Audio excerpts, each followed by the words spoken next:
Bienvenue sur les ondes de la magie de l'auto-guérison. Je suis Alice Rebière, naturopathe et coach. C'est une maladie auto-immune qui m'a permis de devenir moi-même.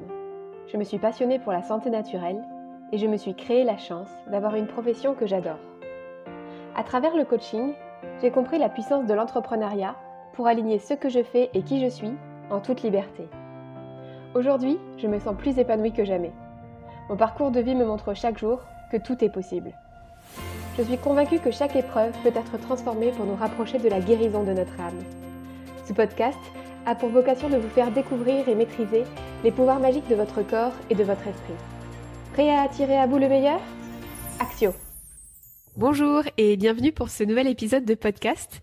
Aujourd'hui, pour la première fois, j'ai la joie d'enregistrer un épisode en présentiel avec mon invitée du jour, Mélanie. Bonjour Mélanie. Bonjour Alice. Donc actuellement, nous sommes toutes les deux au Mexique, à Playa del Carmen. Oui.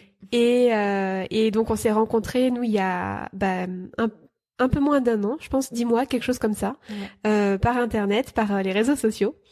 Et donc on a bien accroché. J'avais fait une séance avec toi en juillet dernier. Et je vais te laisser te présenter pour les personnes qui nous écoutent. Et voilà.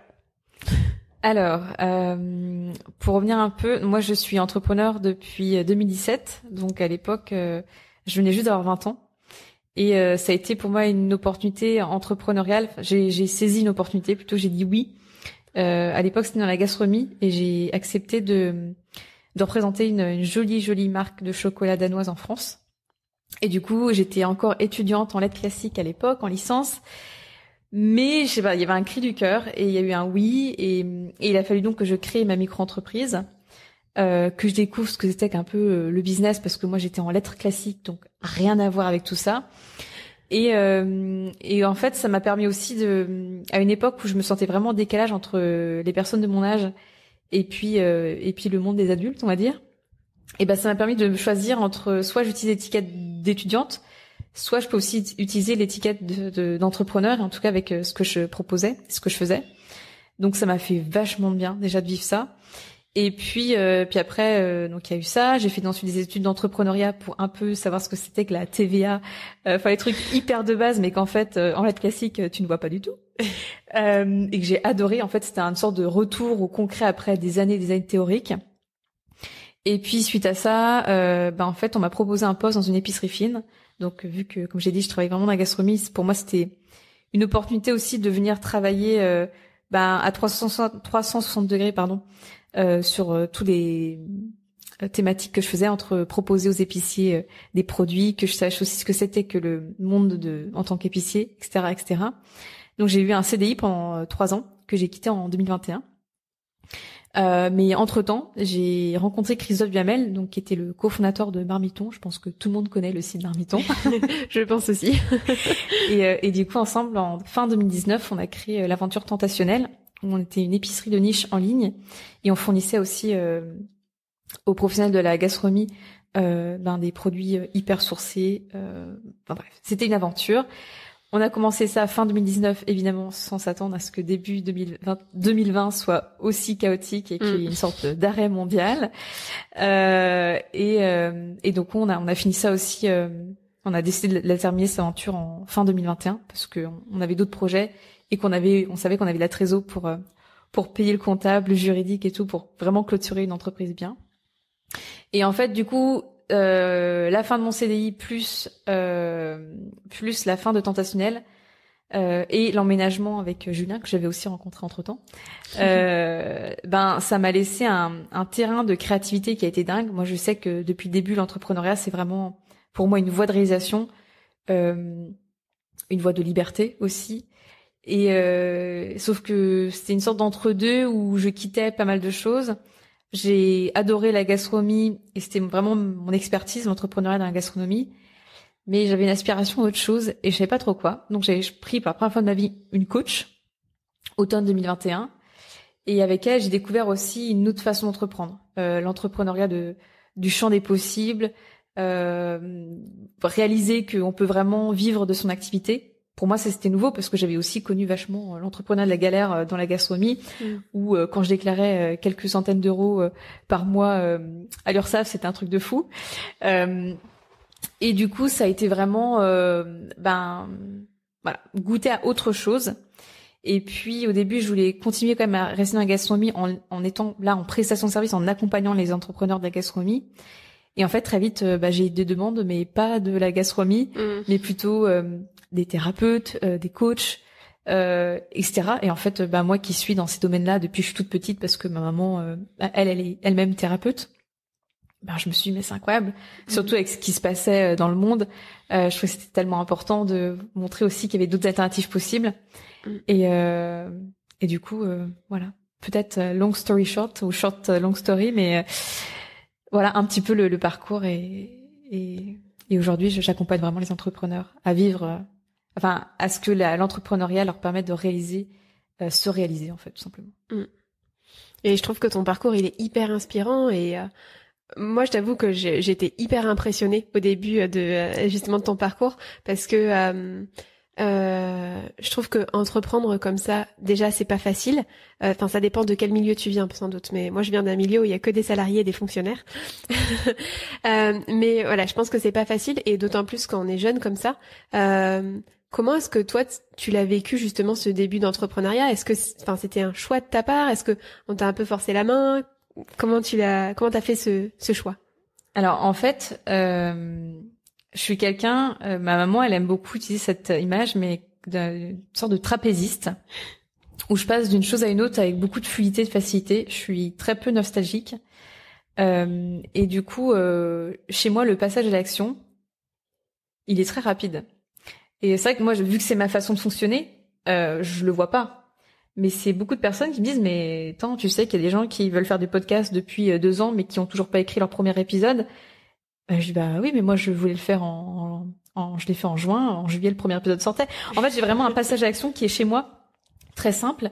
Et ce que je peux vraiment voir aujourd'hui avec mes clients, c'est que quand ils me choisissent, ils font aussi des passages à l'action, mais qui sont immédiats et avec énormément de fluidité. Donc ça, c'est un peu déjà c'est un peu une de mes caractéristiques, on va dire. Et après, oui, j'étais super jeune. Après, je dois t'avouer que je me sens très vieille, c'est pas joyeux, c'est pas glamour. Mais en fait, je suis quelqu'un depuis toute petite, je suis très mature. Et c'est vrai que quand je fais 19 ans, je pense dans la tête des gens, ils vont dire ouais, t'es super jeune. Mais même moi, quand j'avais 19 ans, si tu veux, j'avais pas 19 ans dans le sens où la société considère les gens à 19 ans. Par exemple, là aujourd'hui, j'ai 26 ans. Je considère vraiment que ma vingtaine, c'est une trentaine qui dure 20 ans, parce que ou en tout cas, je vis à l'instant T et c'est comme ça. Ça a été pour moi une opportunité, comme je t'ai dit, c'est en fait le chocolatier, quand c'était vraiment une très très grande rencontre pour moi. Je pense qu'on peut qualifier ça de rencontre d'âme. Et il a vu en moi, je pense, des choses que moi-même j'aurais été incapable de voir, et il a cru en moi. Je crois que c'est un des plus beaux cadeaux qu'on puisse faire à quelqu'un. Et j'avais permis de faire des contrats avec des Japonais, avec Harrods à Londres. Donc au bout de 3 jours, il m'a dit Mélanie, ce serait peut-être intéressant qu'on voit ce qu'on peut faire ensemble. Et en fait, en moi, c'était un cri du cœur de me dire, en fait, il y a autre chose aussi que être forcément prof. C'était à la base le but de ma vie. Peut-être un jour, on sait pas, hein, mais c'est pas encore le cas aujourd'hui. Et du coup, j'ai saisi cette opportunité. Donc ça a été une opportunité qui était extérieure, mais ça a été une autorisation après intérieure. Mais au final, 2 mois plus tard, ma micro-entreprise était déjà créée. Donc, comme j'ai dit au tout début pour répondre à ta question, chez moi, le passage à l'action, il est assez rapide et je me lance facilement dans les choses. Génial. Comment est-ce qu'on devient entrepreneur? Est-ce que ça demande des qualités particulières, mis à part le passage à l'action? Ouais. Est-ce que ça demande des qualités particulières ou des compétences particulières? Je sais que chez les personnes que j'accompagne, il y a beaucoup de personnes qui me disent qu'ils ont du mal à se lancer dans leur activité de thérapeute parce que ils ont l'impression que c'est une montagne en fait l'entrepreneuriat. Et j'ai eu un peu ce ressenti au début et puis moi finalement j'ai un peu foncé dans le tas. Donc pareil, le passage à l'action était assez rapide, donc j'ai pas eu le temps de trop me poser de questions. Mais voilà, qu'est-ce que ça demande comme compétence pour toi? Je pense que l'entrepreneuriat, déjà, c'est un grand sujet. Je pense qu'il y a 1000 façons d'être entrepreneur, et je pense qu'il y a autant d'entrepreneurs que d'entrepreneuriat. je pense aussi qu'on est extrêmement conditionné dans cette société où la peur d'entreprendre n'est pas forcément la nôtre non plus.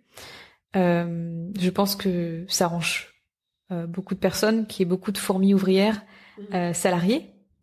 Et je pense aussi qu'il y a des salariés qui sont très intrapreneurs. Je pense que ce qui est important en tant qu'entrepreneur, c'est venir déjà se reconnecter à sa propre responsabilité. Je crois que c'est aussi ça qui fait peur, parce que depuis tout petit, on est tellement habitué à remettre notre pouvoir à l'extérieur. Donc il y a vraiment la notion de responsabilité, parce qu'après c'est toi qui es responsable de l'argent que tu génères, de toi face au client. En fait, tu peux beaucoup moins remettre ton pouvoir à l'extérieur ou pointer du doigt quelqu'un d'autre. Donc je pense qu'il y a vraiment la responsabilité. Il y a l'autonomie aussi. Il y a le fait d'être multitâche, parce que quand on commence déjà souvent il y a des démarches administratives qui en France ne sont pas connues pour être simples. C'est clair. Il y a aussi bref, le fait de gérer sa comptabilité. Enfin, souvent quand tu parlais tout à l'heure de thérapeute, dans ton école de naturopathie, t'as pas appris à gérer la comptabilité, je pense pas. Alors, dans certaines écoles de naturopathie, il y a 1 ou 2 journées de cours pour apprendre à s'installer, mais c'est vraiment très très mini, mais c'est vraiment la base.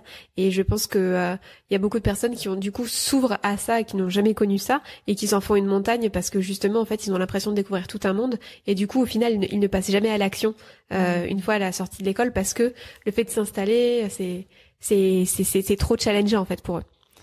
Ouais, et puis il y a ça, donc l'aspect autonomie, je pourrais en parler des heures, parce qu'il y a tellement d'aspects qu'on découvre aussi quand on devient entrepreneur. Je pense qu'il y a aussi vachement l'adaptabilité et accepter le fait que en fait tu sais pas vraiment ce qui va se passer. Et je pense que c'est ça aussi qui fait peur, c'est que en France, le confort de savoir que tous les mois tu auras tel salaire, c'est rassurant pour beaucoup de personnes. Oui, d'ailleurs, l'entrepreneur fait aussi beaucoup travailler sur la notion d'argent. Oui, on va en parler peut-être. Oui, carrément. Mais oui, c'est sûr que pour moi, de toute façon, c'est l'entrepreneuriat, c'est un espace de guérison, c'est un espace de réalisation, et c'est pour moi au même titre que la famille ou les relations amoureuses, c'est aussi un terrain de développement personnel, de croissance, pour moi c'est tellement grand, et je crois que ça vient encore une fois, comme j'ai dit au début, nous ramener à notre propre responsabilité d'être, et je trouve que ça ramène au final à la dignité de l'être humain aussi. Ouais, totalement. Je suis entièrement d'accord avec toi sur tout ce que t'as dit, et c'est vrai que tu vois, pour le coup, pour te partager mon expérience, donc moi je viens d'une famille, il y a que des salariés et des fonctionnaires, et au début j'avais l'impression vraiment que je savais pas comment faire. J'avais l'impression que l'entrepreneuriat c'était dangereux, tu vois, d'être à son compte, parce qu'il y a pas toute la sécurité que tu peux avoir dans d'autres métiers. Et en fait au début je suis vraiment partie dans l'entrepreneuriat avec une mentalité de salarié. Donc j'arrivais pas à m'en sortir, je savais pas vraiment ce que je faisais, j'y allais à l'aveugle, j'étais toute seule. Et je pense aussi j'étais mal entourée, dans le sens où les personnes à qui je demandais des conseils, c'était pas des entrepreneurs, donc ils savaient pas forcément faire, ou ils savaient pas répondre à mes questions. Et les personnes qui étaient à leur compte, avec qui j'étais entourée, c'était des personnes qui galéraient beaucoup. Parce que c'est vrai que dans l'entrepreneuriat, il y a le côté entrepreneuriat un peu de la galère, on va dire, et puis un entrepreneuriat qui réussit. Et en fait, du coup, j'étais entourée de personnes qui étaient persuadées que c'était pas possible de vivre de leur activité. Donc c'est vrai que, comme on le sait, de toute manière, les croyances, ça conditionne énormément. Et moi, le shift que j'ai eu par rapport à ma croissance de mon activité et à mon développement vraiment, c'est le moment où déjà, j'ai changé d'environnement, où vraiment j'étais entourée d'entrepreneurs qui avaient plus ces croyances-là, qui étaient persuadés qu'elles pouvaient réussir et qui s'en sortaient très bien. Donc de voir que c'était possible en quelque sorte. Et donc l'autre point, c'est aussi que justement j'ai vraiment pris en charge en fait mon entreprise. Et je pense qu'il y avait une partie de moi qui avait la croyance que l'entreprise, justement, il y avait des choses qui tournaient autour de l'argent qui me semblaient très obscures, qui me faisaient peur aussi. Et justement, ça m'a demandé de prendre pleinement ma place en tant qu'entrepreneur, de prendre pleinement ma responsabilité, ma souveraineté en fait pour créer mon activité professionnelle. Et à partir du moment où j'ai accepté cette responsabilité, là, les choses, elles ont changé. Et tu vois, tu parlais tout à l'heure de cadre salarial, et je crois que ça c'est aussi une de mes grandes thématiques, en tout cas que j'explore moi-même et puis avec mes clients aussi. En tout cas, en 2022, c'était très très présent et ça continue un peu à l'être. Mais c'est que c'est normal en fait que quand on entreprend aujourd'hui, on soit modelé avec le cadre salarial, parce que depuis qu'on est petit, en fait, c'est pas que le cadre salarial, c'est que depuis qu'on est petit, à l'époque, on organisait notre vie autour de l'école, du planning scolaire. Après, on organise notre vie autour d'un travail. C'est-à-dire que c'est le travail. Ensuite, tu peux prendre un rendez-vous le soir ou tu prends une journée pour aller à ton rendez-vous. T'as 5 semaines de vacances, c'est ça qu'on te donne. Et en fait, quand tu fais la transition pour être entrepreneur, si t'as personne pour dire, mais en fait, tu sais, à partir du moment, tu fais comme tu veux. Et puis même parfois faire comme tu veux, ça peut faire carrément flipper aussi. Oui.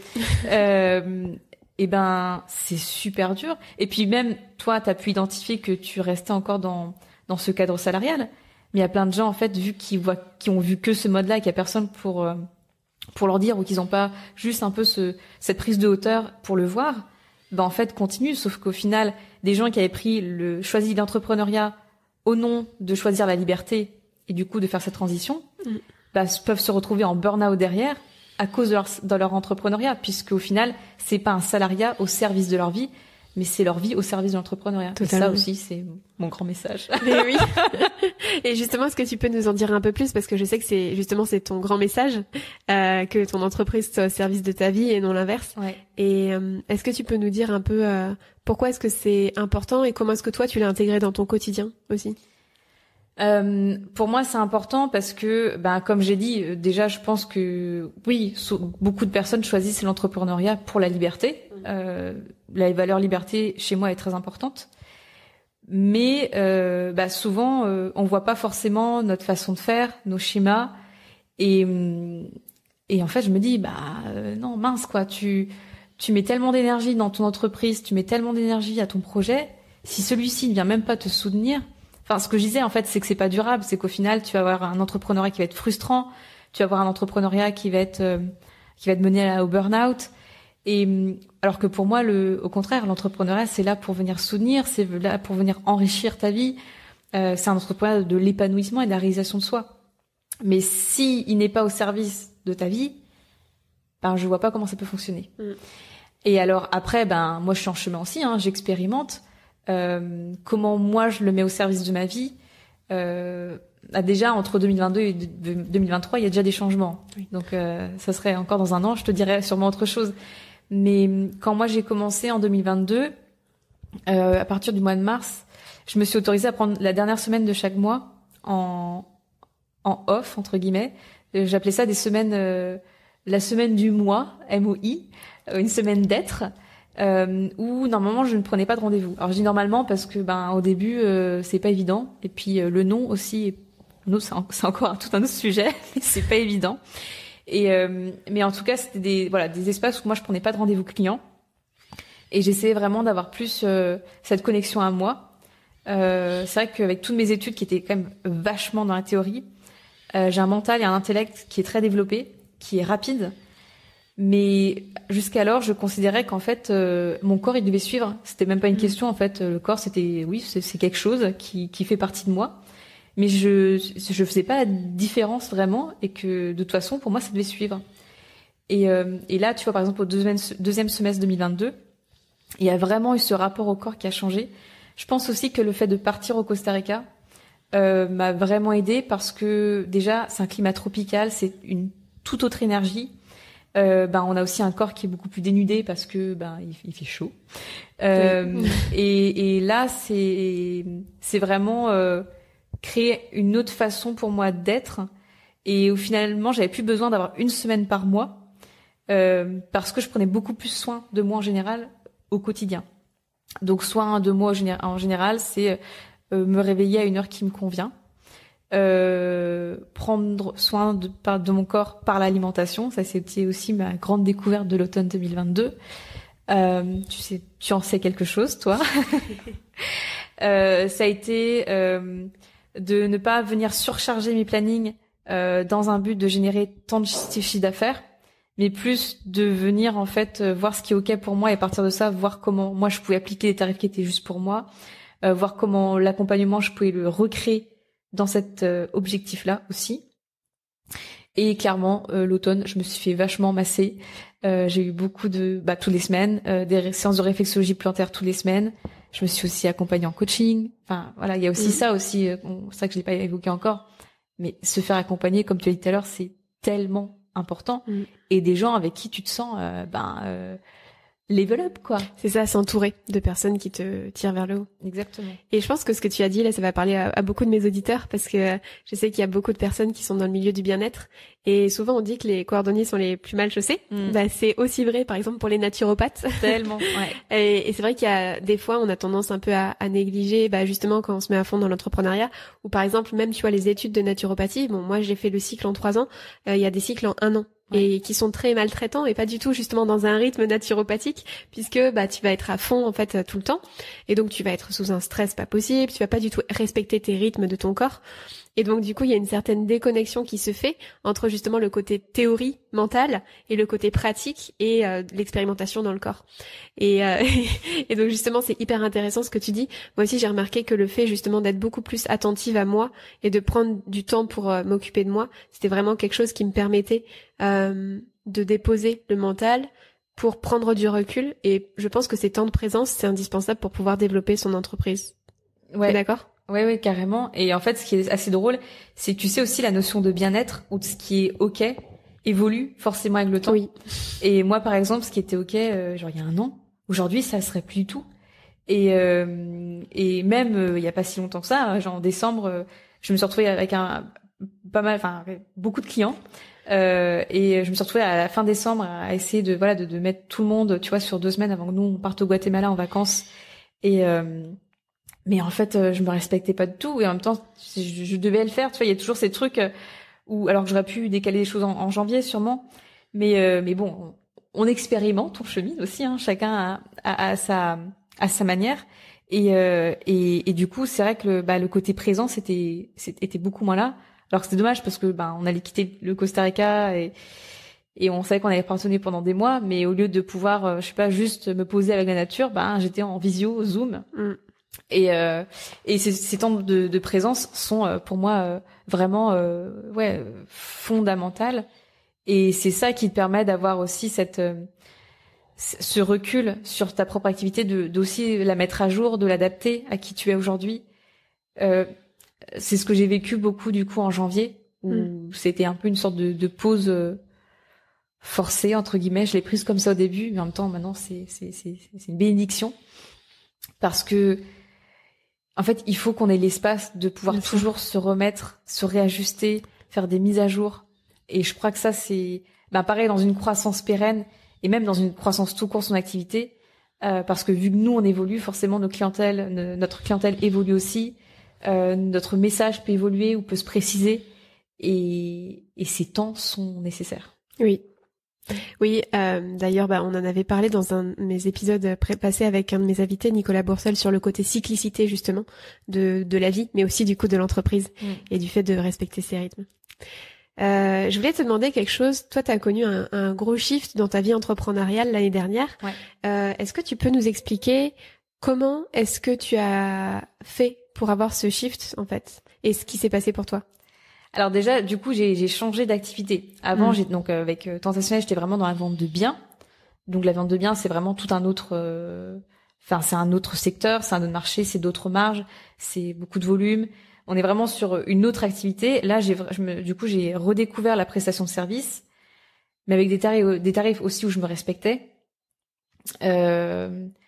Et puis comme j'ai dit, je me suis fait aussi accompagner déjà dans la transition entre la fin du CDI, la fin de Tentationnel et le début de cet entrepreneuriat avec une coach.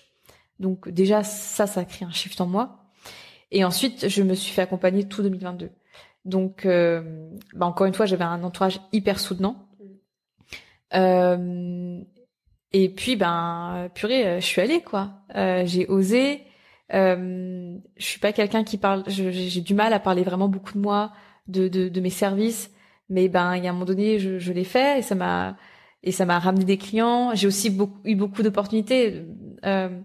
J'ai Anne-Claire Mireille qui avait parlé de moi en story, et du coup ça m'avait apporté plusieurs personnes qui ont fait, avec qui on a cheminé, qu'on chemine encore aujourd'hui en accompagnement. Mika Deniso, pour ceux qui connaissent aussi, on avait fait toute une interview ensemble. Donc ça, pareil. En fait, j'ai eu de la chance d'avoir des petites lumières comme ça en 2022 et qui m'ont fait une place pour rayonner. Et ça a été vraiment hyper précieux. Et après, encore une fois, voilà, des tarifs justes et vraiment ressentir cette justesse, le nombre de clients, mais pas pour venir en fait faire un tel chiffre d'affaires ou pas pour combler où il faut tant de personnes pour que je puisse vivre. Mais tout ça, je dis ça a l'air simple, mais c'est pas du tout simple en fait. Et justement, tu parles de tarifs. Ouais. Pour toi, quel est le rapport qu'il y a entre l'entrepreneuriat et l'argent ? C'est tout. En plus, pour moi, quand je dis c'est tout avec un TOUT, je peux te dire bien majuscule en police gigantesque, parce que il y a l'aspect que l'entrepreneuriat, pour qu'une entreprise soit pérenne, il faut qu'elle génère de l'argent. De toute façon, ça c'est un fait. Donc il y a l'aspect, ça c'est la base de l'entreprise. Ensuite, il y a l'entrepreneur. Pour moi, l'entreprise et l'entrepreneur, ce sont deux entités différentes. Oui. Je pars déjà de ce principe-là. L'entrepreneur, il a ses propres traumas, il a son propre background, il a sa propre histoire avec l'argent. Souvent, en plus, c'est complètement lié avec la famille, si on remonte pas même en transgénérationnel. Oui. Donc ça, c'est ses propres, on va dire, c'est son terrain de jeu à lui et c'est à lui de s'en occuper. Souvent, l'entreprise vient juste révéler ce qui a besoin d'être regardé, d'être observé, d'être transmuté. Voilà, pour moi, l'entrepreneuriat et l'argent, c'est vraiment un tout parce que ça va à l'entrepreneur lui demander de vraiment souvent cheminer avec l'argent. Je pense qu'on a tous, je sais pas si c'est quelqu'un qui naît ou en tout cas qui grandit avec une relation à l'argent qui est complètement saine. Je suis pas sûre. Qu'on soit d'ailleurs né d'une famille riche ou pauvre, pour moi, ou moyenne, pour moi, il y a vraiment toujours un travail à faire sur l'argent. Oui. Et d'ailleurs, souvent, l'argent à un certain niveau, quand c'est pas OK, x10, les mêmes problèmes sont là, mais x10. Donc ça aussi, c'est passionnant. Mais vu que l'argent cristallise tout, que ce soit au niveau familial, entrepreneurial, dans sa vie privée, dans sa vie pro, c'est intrinsèquement relié. Et c'est là où c'est important aussi de venir un peu nettoyer tout ça et se regarder aussi dans le miroir et voir ce qui se trame vraiment. Carrément.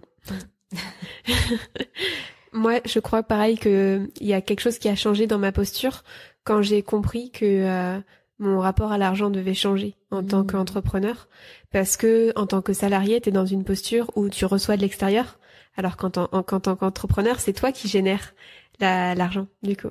Donc c'est vrai que ce shift-là, si jamais t'es pas ami avec l'argent, ça va être compliqué de le faire rentrer dans les caisses. Ouais. Et donc du coup derrière, c'est comment est-ce que tu le considères, qu'est-ce que t'en penses, etc. Donc c'est vrai que pour moi ça a été vraiment très guérisseur d'aller travailler aussi mon rapport à l'argent pour réussir justement à mettre de la fluidité dans mes activités. Tellement. Et tu sais, il y a une expression, là j'en dire deux parce que pour moi elles sont hyper importantes. C'est déjà la neutralité de l'argent. Oui. Souvent, tu sais, on considère, pour moi il y a une phrase que j'aime beaucoup, c'est l'argent n'est ni une solution ni un problème. Parce que au nom de l'argent, les gens vont se permettre ou non de faire des choses. Je peux pas, non, j'ai pas l'argent.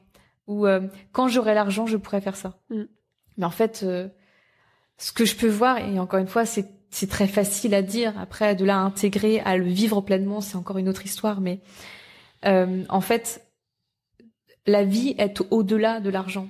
On met tellement de choses sur le dos de l'argent, mais franchement, l'argent, vraiment laisser résonner cette phrase, n'est ni un problème ni une solution. Aujourd'hui, mes choix de vie sont au-delà de la notion financière. Alors, ça m'amène à aussi générer ce qu'il faut pour vivre cette vie. Mais par exemple, en décembre dernier, je me suis retrouvée dans un épisode d'hôtel horrible au Guatemala. Et j'avais J'avais 800 € sur mon compte bancaire, perso. Et on était censé rester 11 jours. Et donc là, moi, c'était non négociable de rester là. Et je voulais vraiment me respecter dedans. Et du coup, on était le 30 décembre, donc évidemment période hyper touristique, va trouver quelque chose. Et on était au lac Atitlán, donc c'est le lieu, je pense, le plus touristique du Guatemala en plus.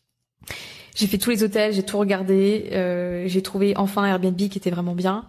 Puis après, on est allé à Antigua finalement pour finir la fin parce qu'il y avait rien d'autre au lac Atitlan. Et je sais qu'après que j'ai fait tous les paiements pour les Airbnb, il me restait, je crois, 3,56 €, un truc comme ça sur mon compte bancaire. Mais en fait, voilà, encore une fois, cette décision-là a été au-delà de l'argent.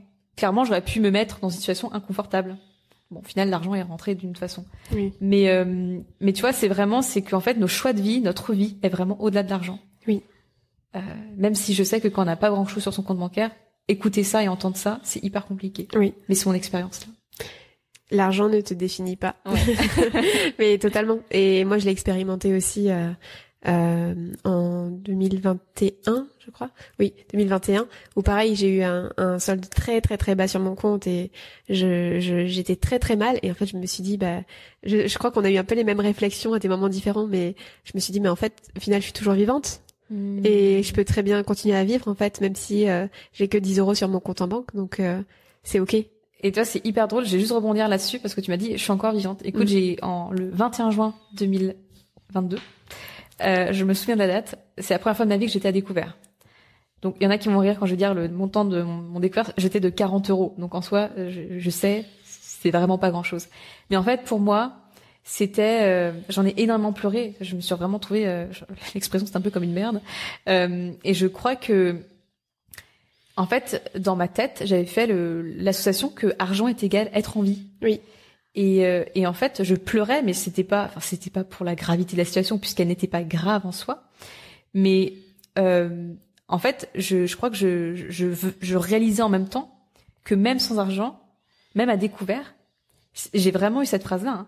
Ah, mais en fait, je peux vivre. En fait, on est encore vivante. Et à 22h, oui, j'étais pas morte, j'étais toujours vivante et je le suis toujours, donc je confirme.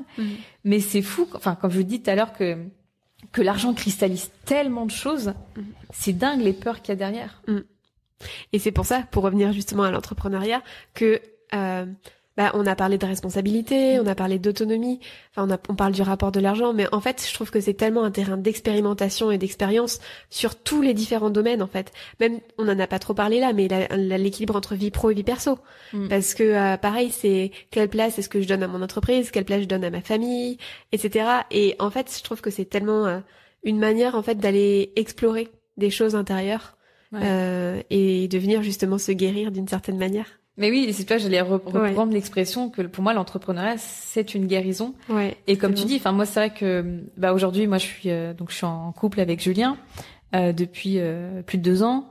Julien depuis l'été dernier il est devenu entrepreneur aussi, donc on est 2 digital nomades.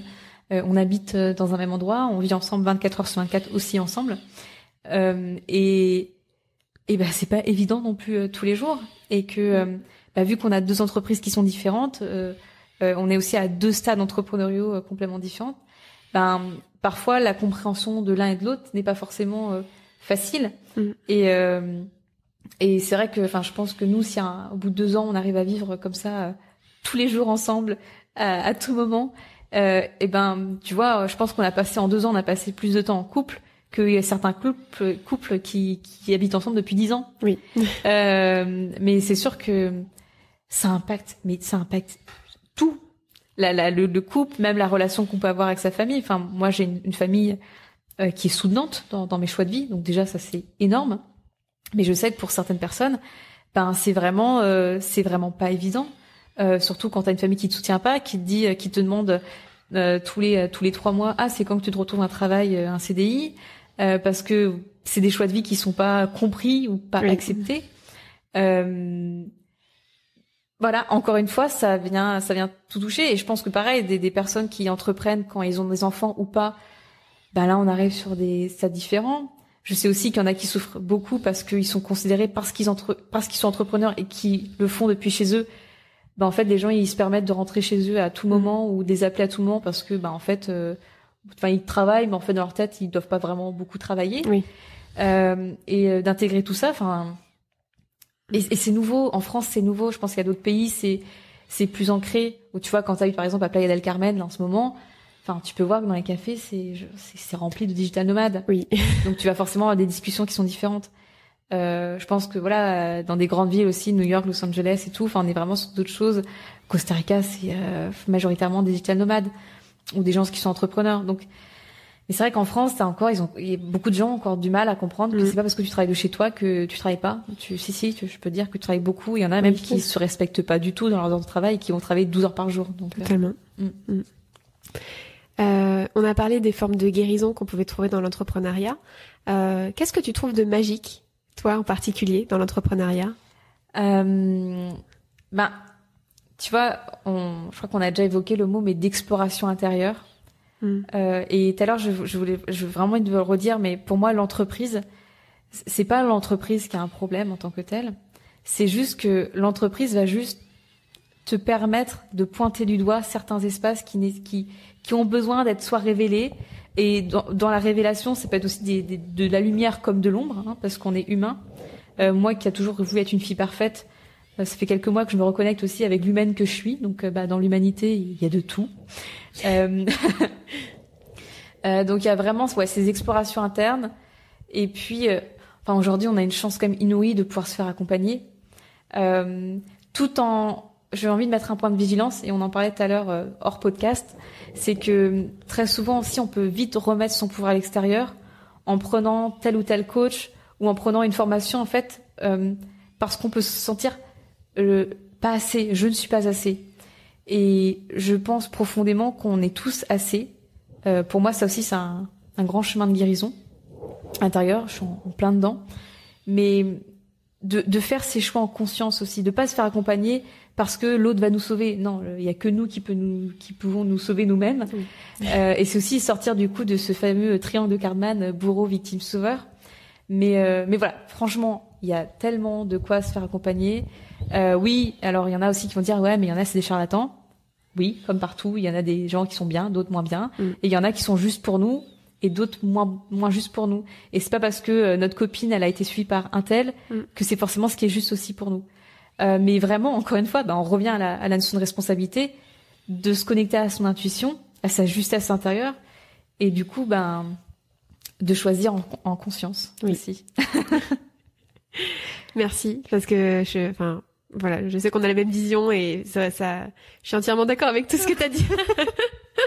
Mais merci pour ces partages. Je pense que ça fera du bien à nos auditeurs d'entendre ça. C'est avec joie.